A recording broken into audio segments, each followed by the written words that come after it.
Hello बच्चों, मेरा नाम साक्षी गुप्ता है और आज आप मेरे साथ पढ़ेंगे व्याकरण की कक्षा 3 का पाठ 17। पाठ 17 से आप क्या पढ़ेंगे? पत्र लेखन यानी कि लेटर राइटिंग।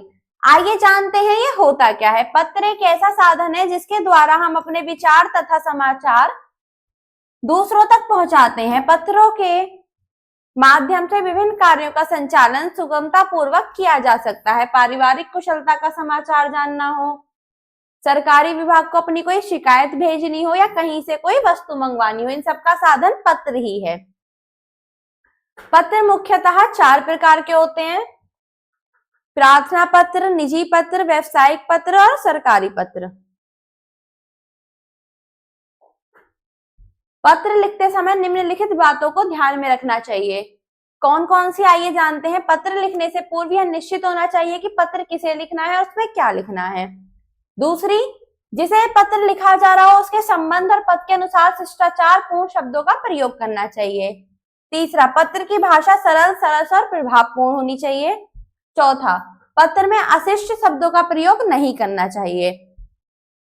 पत्र का आरंभ और समाप्ति अच्छे ढंग से होने चाहिए। आइए जानते हैं पत्र के अंग। पत्र के 7 अंग होते हैं। 1, स्थान एवं तिथि, संबोधन, अभिवादन, विषय वस्तु, समाप्ति, शिष्टाचार के शब्द और हस्ताक्षर। आइए चलते हैं आगे। पिछले पृष्ठ पर लिखे पत्रों के अंगों के अनुसार पत्र रचना। पिता को पत्र। स्थान एवं तिथि, कहां से लिखा जा रहा है? छात्रावास बाल भारती विद्यालय कानपुर से ये पत्र लिखा जा रहा है। दिनांक है 18 फरवरी। संबोधन, पूज्य पिताजी। हम ये पत्र पिताजी को लिख रहे हैं तो क्या पूज्य पिताजी, माताजी को होता तो पूज्य माताजी। अभिवादन, सादर चरण स्पर्श। विषय वस्तु, यानी कि उसे क्या बात कहनी है? मुझे कल आपका पत्र मिला था, घर का समाचार ज्ञात हुआ। आपने पत्र में माताजी के स्वास्थ्य के बारे में नहीं लिखा। उनके स्वास्थ्य का ध्यान रखिएगा। मेरे विद्यालय में होली के अवसर पर 4 दिन का अवकाश होगा, तभी मैं घर आ सकूंगा। समाप्ति, शेष कुशल माताजी को चरण स्पर्श।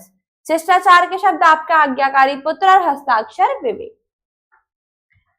आइए अभ्यास हेतु पत्रों के कुछ उदाहरण दिए जा रहे हैं, देखते हैं कौन कौन से। आप इन्हें पढ़ लेंगे। बड़े भाई को अपनी पढ़ाई के विषय में पत्र द्वारा सूचना। और है आपका उपहार भेजने पर मामा जी को धन्यवाद पत्र। प्रार्थना पत्र है अवकाश हेतु।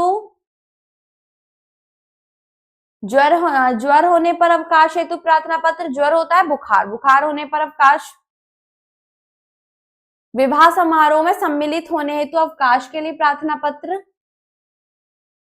अनुपस्थिति दंड माफ करवाने हेतु प्रार्थना पत्र। अभ्यास, आपको अभ्यास में कौन कौन से पत्र लिखने? अपने पिता को विभिन्न विषयों की पुस्तक खरीदने हेतु रुपए भेजने के लिए पत्र। माताजी को अपने स्वास्थ्य का ध्यान रखने के लिए पत्र। बड़ी बहन को कुशलता का समाचार भेजने के लिए पत्र और सेक्शन बदलवाने के लिए प्रधानाचार्य को प्रार्थना पत्र। इसे आप अपनी अभ्यास पुस्तिका में लिख लेंगे। धन्यवाद।